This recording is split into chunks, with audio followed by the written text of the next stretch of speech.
Karon maghisgota sa katigayunan sa pamilyang Marcos. Nindot kaayo nga kasayuran gihatag si kanhi Chief Justice Maria Lourdes Sereno. Aktibo na kaayo si Chief Justice Maria Lourdes Sereno ug nadiha ang tanang links. Gusto mong mga ebidensya, gusto mo sa recording sa tingog ni Marcos nga nisuway unta pag-atake ni Cory Aquino. Nag-organize man tato si Marcos og revolt patong ni Cory Aquino at tumanukad sa Ilocos. Pero wa madayon kay na pisto nga pangilan na dito iya nga dunay siya gold nga iyang ipamalit o mga armas. Karon si kanhi Chief Justice Maria Lourdes Sereno nihatag o makapakugang nga kasayuran nga tungod di ay sa pagpangayo og tabang sa gobyerno sa Pilipinas, pagkuha sa ill-gotten wealth sa mga Marcos gikan sa ilang mga bank deposit sa Switzerland.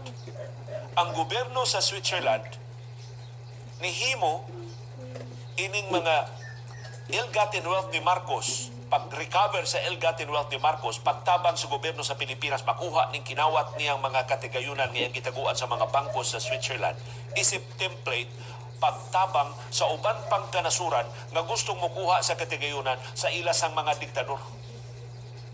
So doon na sa mga kawatan nga mga heads of state nga nitago silang kwarta diha sa Swiss banks, gitabangan na karon sa Switzerland nga ma-recover sa legitimate government sa katawhan sa ilang mga nasod nga ilang gikawatan ang ilang katigayunan diha sa Swiss banks. Ginamit ang Marcos cases isip template. So matod ni Maria Lourdes Sereno, for the first time, tungod sa kadako sa iskandalo sa kinawat nga katigayunan ni Ferdinand Marcos Sr. nga ilang gitaguan sa sekreto nga mga bank account sa Switzerland, giusab sa Switzerland ang iyang banking system.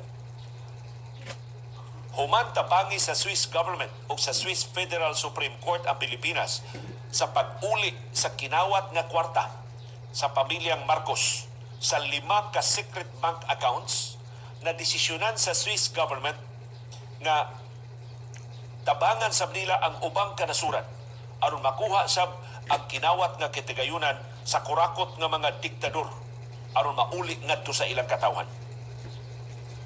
So nahimong prototype, nahimong template ang mga kaso ni Marcos sa pagtabang sa Switzerland sa uban pang kanasuran nga duna sa mga kurakot nga mga leader.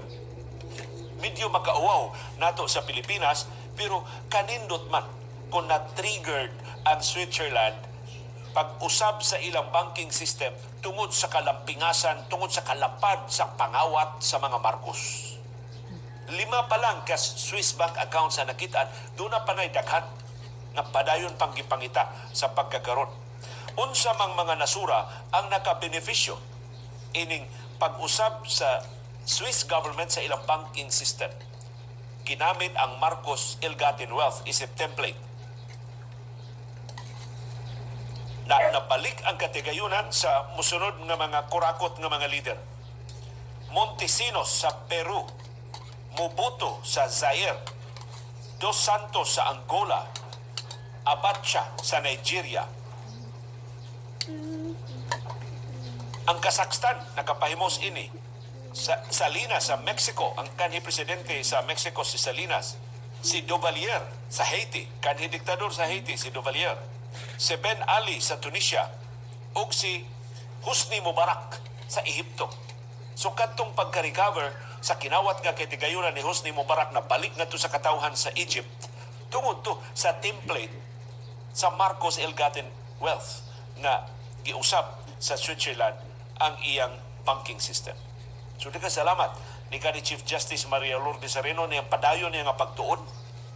Kita'y nakabenepisyo, nakakita ta nga sus wa di ta mag-inusara.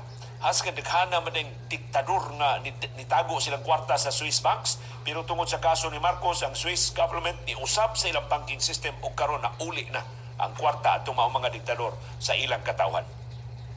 Karon arita sa bag-ong kasayuran gihatag sa kanhi chairman sa Presidential Commission on Good Government nga si Andres Bautista. Dawa man si Andy Bautista tungod atong iyang sex scandal, pero karong bag-o nitingog na siya. Hibaw mo unsay kasayuran ni Andy Bautista? Matud niya, ang ilang opisyal nga estimate sa Presidential Commission on Good Government, pila pa na unsa pa na kadako ang ill-gotten wealth nga gitaguan pa sa mga Marcos hangtod karon. Panggunit mo sa inyong lingkuranan, 6 billion pesos. 6 bilyones pesos pa ang balor sa mga katigayunan nga ilang gibada pa na gitaguan sa mga Marcos. Correct. Akong kurihan, 6 billion US dollars. Sa ato pa in peso, 500 billion pesos pa ang gitaguan sa mga Marcos. Grabe ha. 500 bilyones pa. Nalisang natandaan sa ilang utang na 203 billion. Wala din nakatunga sa gitaguan pa nilang katigayunan. Suma sa official estimate sa Presidential Commission on Good Government. Unsa may basis ining estimate sa PCGG. Base ni sa tanang official documents nga nahipo sa original nga PCGG, ubos pa ni anhing PCGG Chairman, anhing Senate President, bantugang senador, bantugang nasyonalista, Jovito Salonga. So, gikan is official documents na hipos ni Jovito Salonga. May laking abogado to sa Salonga, ha? O, mausap ni ang estimate sa kanhi U.S. Ambassador to the Philippines nga si Stephen Bosworth. Nga mo'y embahador atol sa pagkakuha atong tanang mga official documents dinhi sa Pilipinas ug dito sa Estados Unidos ug sa ubang kanasuran sa kalibutan pag-document sa ill-gotten wealth sa mga Marcos. So, ang original nila banabana, 10 billion US dollars ang katigayunan sa mga Marcos. Ang nakuha na 4 billion US dollars. So doon na pa inabilin na 6 billion US dollars. Sumato ni Bautista, ang na-recover di ay is more than 3 billion US dollars or 171 billion pesos. Mao pa na atong na-recover.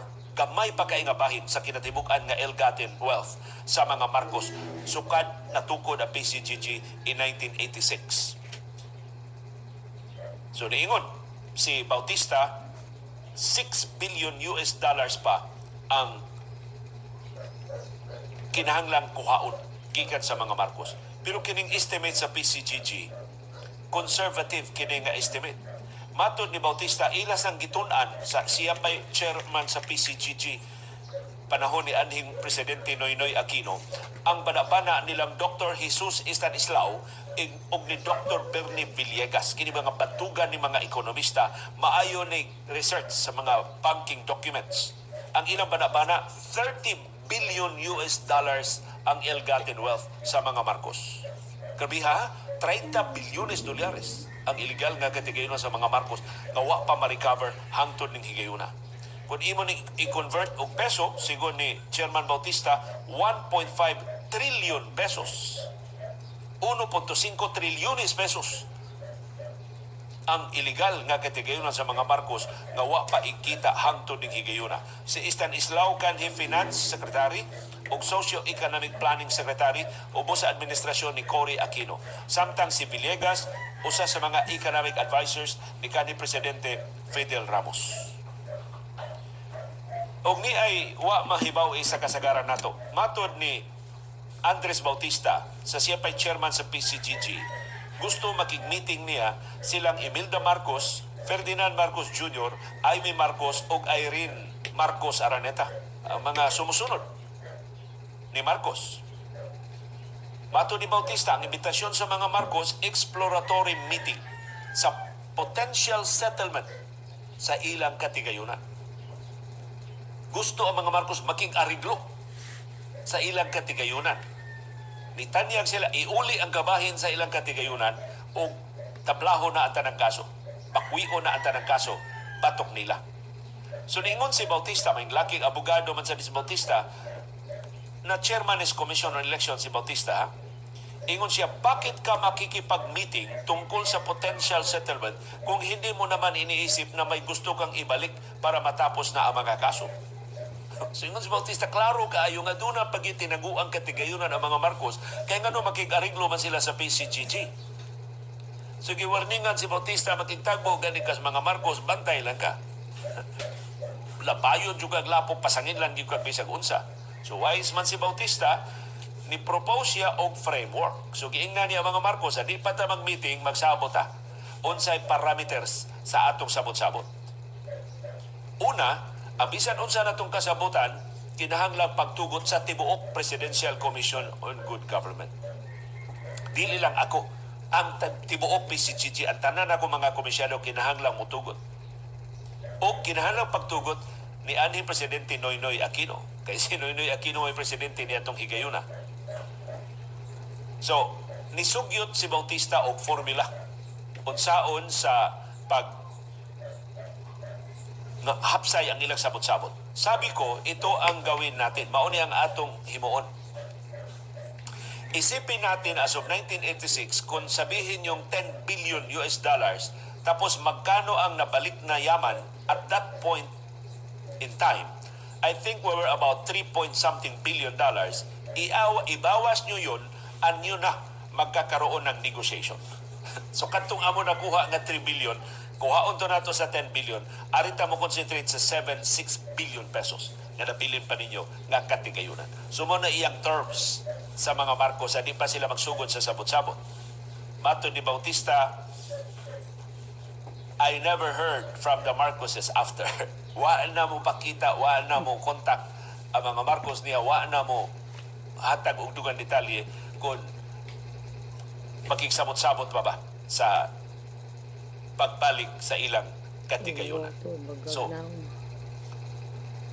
kung gusto mong ideya, mulikli og ideya, pila pa ning katigayunan, uli o wa pa makuha gikan sa mga Marcos, mao ni ang estimate, ang opisyal nga balabana sa Presidential Commission on Good Government. 10 billion US, ang conservative nga balabana, 10 billion US dollars ang ilang ill-gotten wealth, 3 billion pa ang nakuha sa gobyerno sa Pilipinas. Doon na pa'y labing menos 6 billion dollars na wa pa makuha.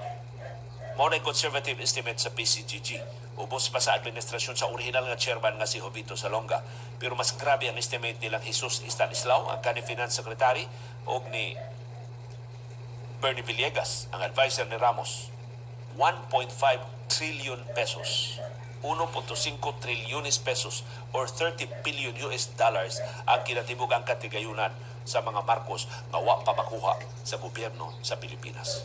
Yang musugot ba ta? Nga usa nila ining pamilyang Marcos nga nihikaw ining dako kay katigayunan makatabang na ta pagpayad sa atong utang, paghatag sa labing batakan ug labing dinaliyang panginahanglan sa atong katawhan, maoy manimun ining nasura. For what? Aron ilang dugangan ang ilang kawat? Aron di na mauli kining kinawat nila nga katigayunan? Na ila sa katawhang Pilipinon.